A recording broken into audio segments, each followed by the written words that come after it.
এই মুহূর্তে পাওয়া আপডেট আন্তর্জাতিক সংবাদে আপনাদের স্বাগত।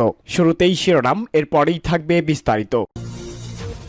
শুরুতেই জানিয়ে দিব, খামেনির জন্মদিনে ইরানে হামলা করে ব্যাপক পাল্টা আঘাতের অপেক্ষায় রয়েছে ইসরায়েল। এরপরেই জানাবো, ইরানের বিরুদ্ধে সামান্যতম আগ্রাসন চালালেও ইসরায়েলকে অনুতপ্ত করা হবে বলে মন্তব্য সৈয়দ ইব্রাহিম রাইসির। এরপরেই জানিয়ে দিব, ইসরায়েলকে সহায়তা করায় জর্ডানে বিক্ষোভ। জানাবো, ইসরায়েলে পাল্টা হামলার বিষয়ে সিদ্ধান্ত জানালো ইরান। এবং সর্বশেষ জানিয়ে দিব, ইরানে হামলা করে ব্যাপক হাসির খোরাক হয়েছে নির্লজ্জ ইসরায়েল। বিশ্ব আবারও দেখল ইসরায়েলের লজ্জাজনক করুণ অবস্থা। এবার বিশ্ব এও দেখল টানটান প্রস্তুতি নিয়ে পরীক্ষার হলে যা লিখল ইসরায়েল, তাতে দেখা গেল দেশটি অঙ্কে বড্ড কাঁচা। ইরানের ৩০০ মিসাইলের জবাবে ইসরায়েল পাঠিয়েছে মাত্র ৩টি। শিরোনাম শুনছিলেন, এখন বিস্তারিত। তবে তার আগে ভিডিওটিতে একটি লাইক ও কমেন্টস করে এই সংবাদ সম্পর্কে আপনার মূল্যবান মতামত জানিয়ে দিন কোন স্থান থেকে আমাদের সংবাদ শুনছেন ও দেখছেন। চ্যানেলটি সাবস্ক্রাইব করুন সবার আগে সত্য ও নির্ভরযোগ্য সংবাদ শুনুন। ইরানের সর্বোচ্চ নেতা আয়াতুল্লাহ আলী খামেনির জন্মদিন আজ, অর্থাৎ ১৯ এপ্রিল। আর এদিনেই ইরানে হামলা বা যুক্তরাষ্ট্রের ভাষায় সামরিক অভিযান চালিয়েছে ইসরায়েল। সংবাদ মাধ্যম বিবিসি এই হামলাকে আখ্যা দিয়েছে খামেনির জন্য জন্মদিনের উপহার হিসাবে। তবে এই উপহারের বদলে ইসরায়েলের জন্য সামনে কি অপেক্ষা করছে তা নিয়েও শঙ্কা রয়েছে। ব্রিটিশ সংবাদ মাধ্যম বিবিসি বলেছে, ইসরায়েলের জনগণ আগামী সপ্তাহে ধর্মীয় উৎসবের ছুটিতে যাওয়ার প্রস্তুতি নিচ্ছিল, কিন্তু এখন তাদের অপেক্ষা করতে হচ্ছে ইরান কখন এবং কিভাবে প্রতিশোধ নেওয়ার সিদ্ধান্ত নেয় তা দেখার জন্য। অনেক বিশ্লেষকের মতে, ইসরায়েল বড় পরিসরে নয়, শুধুমাত্র নিজেদের সক্ষমতা দেখানোর জন্যই হামলা চালিয়ে থাকতে পারে। আবার কেউ কেউ বলছে, ইসরায়েল প্রতিশোধ নিতেই আক্রমণ করছে এবং এর প্রভাব হবে সুদূর প্রসারী। তবে পরিস্থিতি আসলে কোন দিক গড়াবে তা ছেড়ে দিতে হবে সময়ের উপরেই। ইসরায়েল আনুষ্ঠানিকভাবে ইরানে হামলার কথা স্বীকার না করলেও বিশ্লেষকরা বলছে, নেতানিয়াহুর প্রশাসন যে সংকেত পাঠাচ্ছে তা হলো তারা দায়মুক্তি ছাড়াই ইরানের ভূখণ্ডে গভীর আক্রমণ করতে সক্ষম। এ বিষয়ে আইডিএফের সাবেক মুখপাত্র জোনাথন কনরিকাস সোশ্যাল মিডিয়ায় বলেছে, ইরান তাদের কৌশলগত শহর ইস্পাহানে ইসরায়েলি হামলাকে ছোট করে দেখেছে, কিন্তু আমি মনে করি তারা আসল বার্তাটি পেয়েছে। তা হলো ইসরায়েল ইরানের প্রতিরক্ষা ভেঙে যেখানে খুশি হামলা চালাতে সক্ষম। ইরানের বিরুদ্ধে সামান্যতম আগ্রাসন চালালেও ইসরায়েলকে অনুতপ্ত করা হবে বলে মন্তব্য। ইরানের প্রেসিডেন্ট সৈয়দ ইব্রাহিম রাইসি বলেছেন, ইহুদিবাদী ইসরায়েল তার দেশের বিরুদ্ধে সামান্যতম আগ্রাসন চালালেও তেল আবিব ও তার সহযোগীদের অনুতপ্ত করা হবে। ইহুদিবাদী ইসরায়েল ইরানের বিরুদ্ধে হামলা চালানোর প্রস্তুতি নিচ্ছে বলে খবর প্রকাশিত হওয়ার পর এই হুঁশিয়ারি দিলেন রাইসি। তিনি ইরানের মধ্য অঞ্চলীয় শাহরুদ শহরের একটি স্টেডিয়ামে সমবেত জনতার উদ্দেশ্যে ভাষণ দিচ্ছিলেন। রাইসি বলেন, ইহুদিবাদী সরকার যদি আরেকবার ভুল করে এবং ইরানের পবিত্র ভূমির বিরুদ্ধে অন্যতম হামলাও চালায়, তবে আমরা এমন পাল্টা আঘাত হানব যাতে তেল আবিব ও তার দোসররা অনুতপ্ত হবে। ইরানের প্রেসিডেন্ট বলেন, আমেরিকা ও ইসরায়েল ভেবেছিল তারা দামেস্কে কনসুলেট ভবনে হামলা চালিয়ে ইরানের সম্মানহানি করতে পারবে, কিন্তু ওই হামলা চালিয়ে তারা যে অপরাধ করেছে সেজন্য তাদের শাস্তি পাওনা হয়ে গিয়েছিল এবং তাদেরকে সে শাস্তি দেয়া হয়েছে। ভাষণে 2015 সালে স্বাক্ষরিত পরমাণু সমঝোতা নিয়েও কথা বলেন রাইসি। তিনি হুঁশিয়ারি উচ্চারণ করে বলেন, বিশ্ব অঙ্গনে গণ্ডামি করার যুগ শেষ হয়ে গেছে। 2018 সাল থেকে আমেরিকার কারণেই ওই সমঝোতা বাস্তবায়ন স্থগিত হয়ে রয়েছে। ইরান ইসরায়েলের নজিরবিহীন হামলা চালানোর পর পশ্চিমা দেশগুলো এখন ইরানের ক্ষেপণাস্ত্র ও ড্রোন কর্মসূচি পরমাণু সমঝোতার অন্তর্ভুক্ত করার চেষ্টা করবে বলে আন্তর্জাতিক গণমাধ্যমে খবর প্রকাশিত হয়েছে। এই সম্পর্কে ইরানের প্রেসিডেন্ট বলেন, পাশ্চাত্য যদি আলোচনায় বসতে চায় তাহলে তেহরান আলোচনার টেবিল ত্যাগ করবে না, কিন্তু যদি আলোচনায় বসে তারা গুন্ডামি করার চেষ্টা করে এবং তাদের অবৈধ দাবি চাপিয়ে দিতে চায় তাহলে তেহরান তা কোনো অবস্থায় মেনে নেবে না।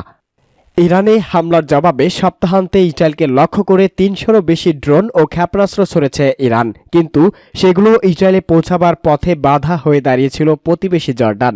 ইসরায়েলের পশ্চিমা মিত্রদের সঙ্গে জর্ডান ও ইরান ড্রোন ক্ষেপণাস্ত্রগুলো ভূপাতিত করার দায়িত্ব নিয়েছিল। এটি অন্তরক্ষার জন্য করা হয়েছে বলেও এক বিবৃতিতে জানিয়েছে জর্ডান সরকার।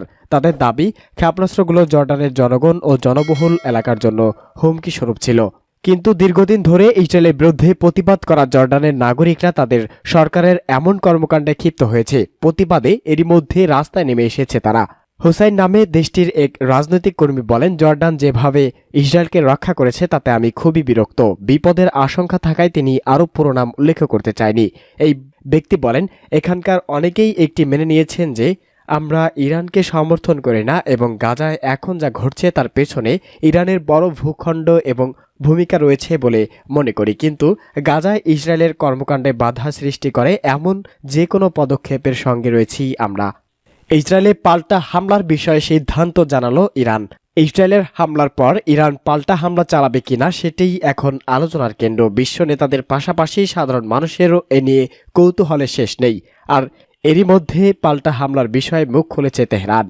ইরানের ইস্পাহান শহরের কাছে হামলায় ইসরায়েল পরিচালিত বলে জানা গেছে। খবরের কয়েক ঘন্টা পর দেশটির একজন সিনিয়র কর্মকর্তা বার্তা সংস্থা রয়টার্সকে বলেছে, ইসরায়েলের বিরুদ্ধে তাৎক্ষণিক প্রতিশোধ নেওয়ার কোনো পরিকল্পনা তেহরানের নেই। খবর বিবিসি বলেছে, দুই মার্কিন কর্মকর্তা গণমাধ্যমকে বলেছেন যে হামলাটি ইসরায়েল চালিয়েছে, তবে নেতানিয়াহু প্রশাসন এখন পর্যন্ত এই দায় স্বীকার করেননি।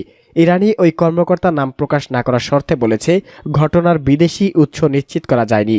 আমরা কোনো বহিরাগত হামলার খবর পাইনি এবং সার্বিক আলোচনা আক্রমণের চেয়ে অনুপ্রবেশের দিকে বেশি ইঙ্গিত রয়েছে। এর আগে ইসরায়েল ভোরে ইরানের ক্ষেপণাস্ত্র হামলা চালিয়েছে বলে খবর দেয় মার্কিন সম্প্রসার মাধ্যম এবিসি নিউজ।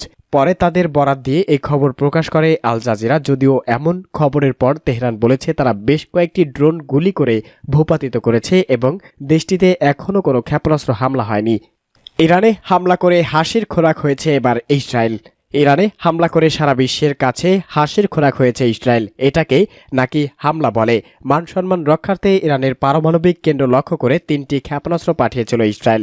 সেগুলো পারমাণবিক কেন্দ্র ধ্বংস তো দূরের কথা, মাটিতে পড়ার আগেই ধ্বংস করে ফেলেছে ইরান। অর্থাৎ ইরানের মাটিটাও কাঁপাতে পারল না নির্লজ্জ ইসরায়েল। বিশ্ব আবারও দেখল নতুন এক ইরানকে, যে ইরান শুধু বুক চেঁচিয়েই আক্রমণ করতে পারে না, বরং জালিমদের হামলা মুহূর্তের মধ্যেই নস্যাৎ করে দিতে পারে। ইরানে হামলার জবাব দিতে এক সপ্তাহের টানটান প্রস্তুতি নিয়ে পরীক্ষার হলে যা লিখল ইসরায়েল, তাতে দেখা গেল দেশটি অঙ্কে বড্ড কাঁচা। ইরানের 300 মিসাইল জবাবে ইসরায়েল পাঠিয়েছে 3টা। আদতে মানসম্মান যা ছিল এই হামলার পর তাও গেল ইসরায়েলের। ঘোষিত না হলেও এটা যে একটা যুদ্ধ ছিল সেটা সবার জানা। হামলার ব্যাপকভাবে সাহস, পরিকল্পনা, হামলা ঠেকানোর সক্ষমতা কিংবা মানসিক দৃঢ়তা সব ক্ষেত্রেই বড় ব্যবধানে জিতে গেল ইরান। ওদিকে লজ্জায় মুখ লুকোনোর জায়গাটাও পাচ্ছে না ইসরায়েল। ইসরায়েলের সাথে চরম লজ্জায় পড়েছে ইসরায়েলের বন্ধুরাও। ইসরায়েলে ইরানের উপর্যুপরি হামলার পর পাল্টা হামলা যে আসবে সেটা অনুমেয়ই ছিল। হামলার তীব্রতা কেমন হবে সেটা ছিল দেখার বিষয়, কিন্তু শুক্রবার যা দেখা গেল তা দেখে হাসল পুরো বিশ্ব দুনিয়া। ইরানের আকাশে দেখা গেল খই ফোটার মতো কি যেন ফুটেছে। পরে শোনা গেল এগুলো ইসরায়েলের পাঠানো ক্ষেপণাস্ত্র, যেগুলোকে আকাশেই শেষ করে দিয়েছে ইরানের আকাশ প্রতিরক্ষা ব্যবস্থা। ইরানে পাল্টা না চালাতে বারবার ইসরায়েলকে সতর্ক করে আসছিল দেশটির মিত্ররা, কারণ সবারই জানা ছিল এই ইরান আর সেই ইরান নেই।